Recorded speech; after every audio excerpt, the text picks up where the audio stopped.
Assalamualaikum warahmatullahi wabarakatuh. Pada kesempatan kali ini, saya Ihsan Fatur Rahman dengan NIM 2283-2029 akan menjelaskan terkait video pembelajaran literasi pada mata kuliah literasi ICT dan media pembelajaran, di mana tugas video pembelajaran ini digunakan untuk sebagai salah satu penilaian nilai ujian tengah semester atau UTS pada mata kuliah literasi ICT dan media pembelajaran. Pada pembahasan kali ini, saya membahas terkait literasi ICT dan pemanfaatannya sebagai media pembelajaran.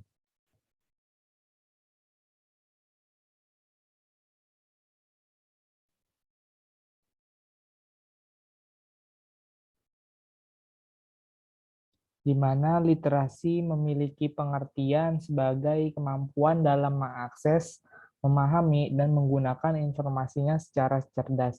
Sedangkan ICT ini adalah sebuah singkatan dari Information, Communication, and Technology, di mana ICT ini termasuk dalam sebuah konsep yang dimana memanfaatkan dari tiga kombinasi tersebut, yaitu memanfaatkan aspek teknologi, aspek informasi, dan komunikasi dalam proses penyampaian media pembelajaran itu sendiri.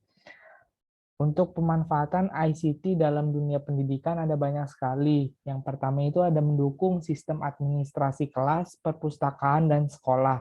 Yang kedua bisa dimanfaatkan sebagai media pembelajaran secara massal. Yang selanjutnya ada sebagai pembelajaran individual dan pembelajaran klasikal, di mana dalam mendukung sistem administrasi sekolah di sini ada beberapa contoh pemanfaatan ICT dalam dunia pendidikan. Ada Spada Untirta, di mana Spada ini merupakan sistem pembelajaran daring milik Untirta yang di dalamnya terdapat penyampaian-penyampaian materi yang diberikan oleh dosen kepada mahasiswanya. Kemudian ada portal akademik. Di sini portal akademik Untirta atau yang sering disebut SIAKAT juga merupakan pemanfaatan ICT dalam dunia pendidikan itu sendiri, di mana untuk mendukung data administrasi mulai dari pengisian KRS, absensi, penilaian, itu termasuk dalam sistem administrasi.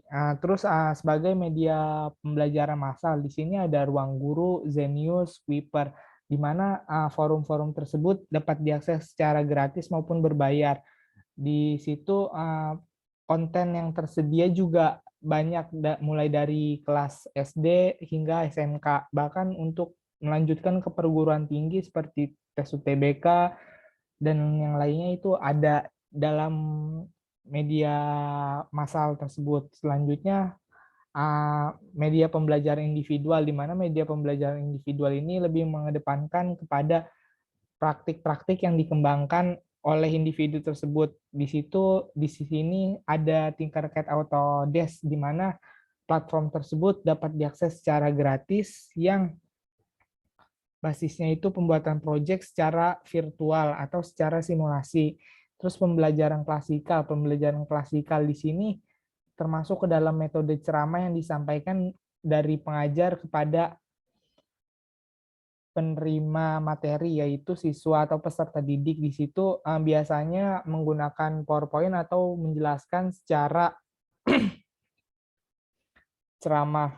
Terus platform-platform lainnya seperti Zoom atau Google Meet di sini sebagai media pembelajaran yang dimanfaatkan sebagai kelas virtual dalam mendukung sistem pembelajaran daring. Di sini potensi pemanfaatan ICT atau Information Communication and Technology dalam pendidikan, yaitu ada memperluas kesempatan belajar, meningkatkan efisiensi, meningkatkan kualitas belajar, meningkatkan kualitas mengajar, memfasilitasi pembentukan keterampilan, mendorong belajar sepanjang hayat yang berkelanjutan, meningkatkan perencanaan kebijakan dan manajemen, mengurangi kesenjangan digital. Di mana memperluas kesempatan belajar di sini dapat diartikan bahwa belajar itu bisa di mana saja. Jadi dengan adanya konsep ICT ini, maka belajar bisa dapat diakses di mana saja, kapan saja, dan waktunya lebih fleksibel. Terus juga meningkatkan efisiensi, karena proses pembelajaran yang dilakukan bebas atau kapan saja dan diaksesnya kapan saja. Di sini dapat meningkatkan efisiensi waktu, terus meningkatkan kualitas belajar. Dengan adanya ICT tersebut, para pembelajar atau para peserta didik dapat meningkatkan kualitas belajar mereka secara mandiri, di mana materi-materi pelajaran yang tidak didapat dari guru bisa dicari secara mandiri dan lebih mendalam. Terus meningkatkan kualitas belajar, juga kualitas mengajar, di mana dalam pemanfaatan ICT itu sendiri lebih mendorong kepada para pengajar untuk berpikir kreatif, inovatif, dan terampil. Di sini kualitas mengajarnya akan lebih baik lagi daripada metode-metode yang klasik seperti hanya ceramah saja.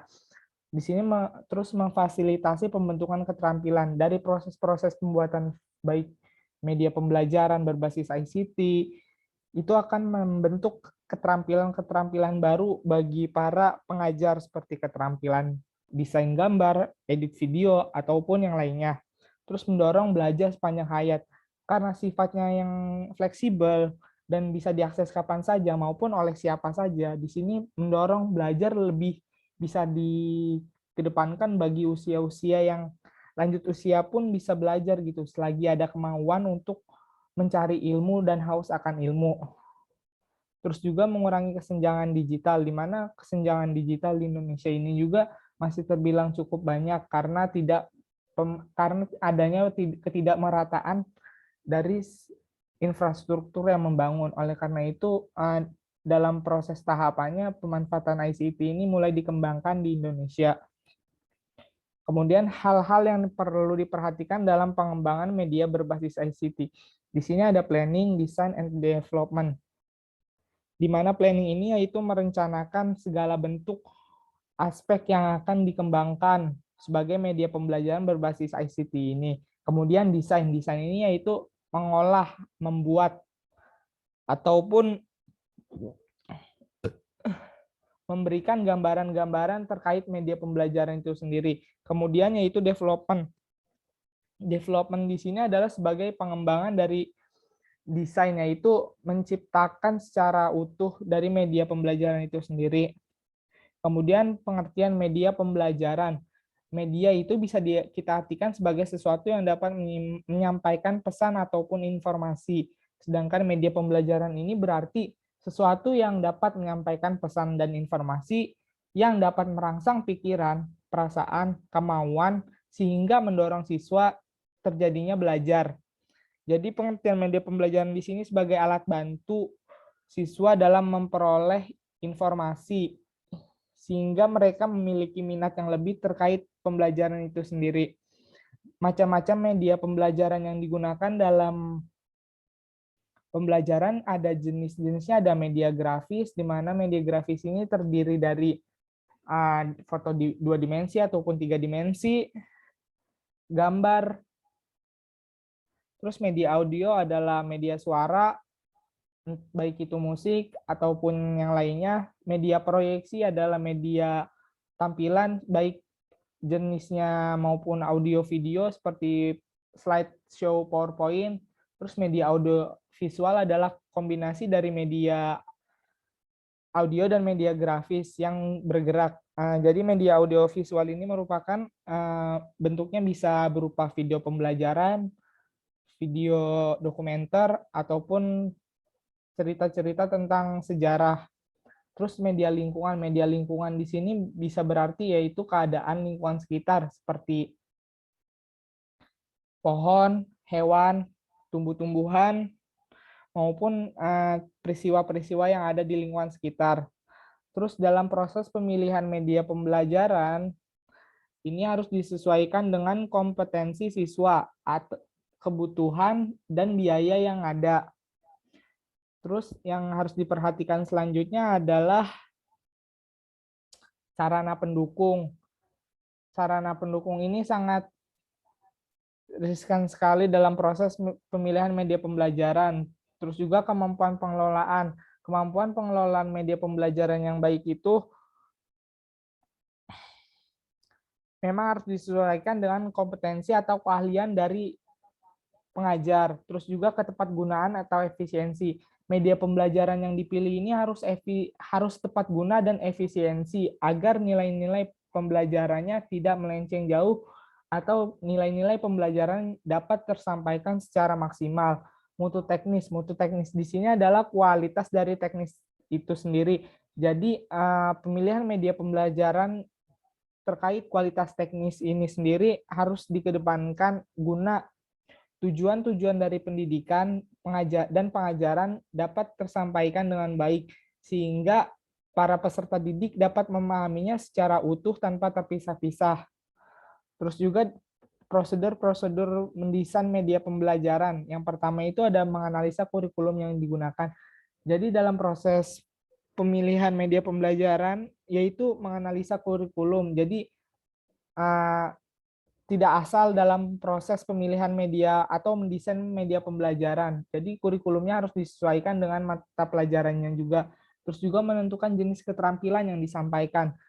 Dalam proses mendesain media pembelajaran, jenis keterampilan yang akan disampaikan itu harus disesuaikan. Misalkan keterampilan yang ada di sekolah itu ada jurusan teknik elektronika, maka proses mendesain media pembelajaran ini harus mendukung aspek dari jurusan teknik elektronika itu sendiri. Kemudian juga mendesain alat, di mana alat tersebut harus didesain sedemikian rupa yang menyerupai bentuk aslinya, seperti dalam pembelajaran PLC pada jurusan teknik instalasi listrik, di mana alat tersebut harus didesain sedemikian rupa sehingga PLC ini dapat dimanfaatkan sebagai sebagai pengontrol dari segala bidang yang ada di dalam instalasi listrik, baik dari pengontrolan sistem instalasi listrik yang ada di rumah, terus pengontrolan sistem instalasi listrik yang ada di pabrik. Alat yang didesain ini harus demikian rupa mirip, bentuknya bisa trainer, terus juga menentukan alat dan bahan yang digunakan. Dalam proses mendesain ini juga harus disesuaikan dengan kondisi biaya, di mana kalau biaya yang dibuat terlalu mahal, maka alat dan bahan ini bisa disesuaikan sesuai dengan kebutuhan dan biayanya. Terus juga evaluasi media, di mana evaluasi media digunakan sebagai sarana penilaian. Sarana penilaian di sini guna memberikan masukan-masukan ataupun bentuk penilaian agar pembelajarannya dan media pembelajaran tersebut dapat dimaksimalkan, serta juga dapat mengevaluasi dari peserta didik yang menggunakan media pembelajaran tersebut. Jikalau tidak ada evaluasi media, maka nilai-nilai dari pembelajarannya kita tidak tahu gitu, bentuk-bentuk kegagalan atau kesalahpahaman atau ketidakpahaman dan kekeliruan dari peserta didik. Oleh karena itu, evaluasi media sangat penting. Terus juga sedikit penutup dari materi kali ini, yaitu tujuan pendidikan itu untuk mempertajam kecerdasan, memperkukuh kemauan, serta memperhalus perasaan dari Tan Malaka. Segitu saja penyampaian materi pembelajaran literasi ICT dan media pembelajaran dari saya. Kurang lebihnya mohon maaf. Wabillahi taufik wal hidayah. Wassalamualaikum warahmatullahi wabarakatuh. Salam pendidikan, salam literasi.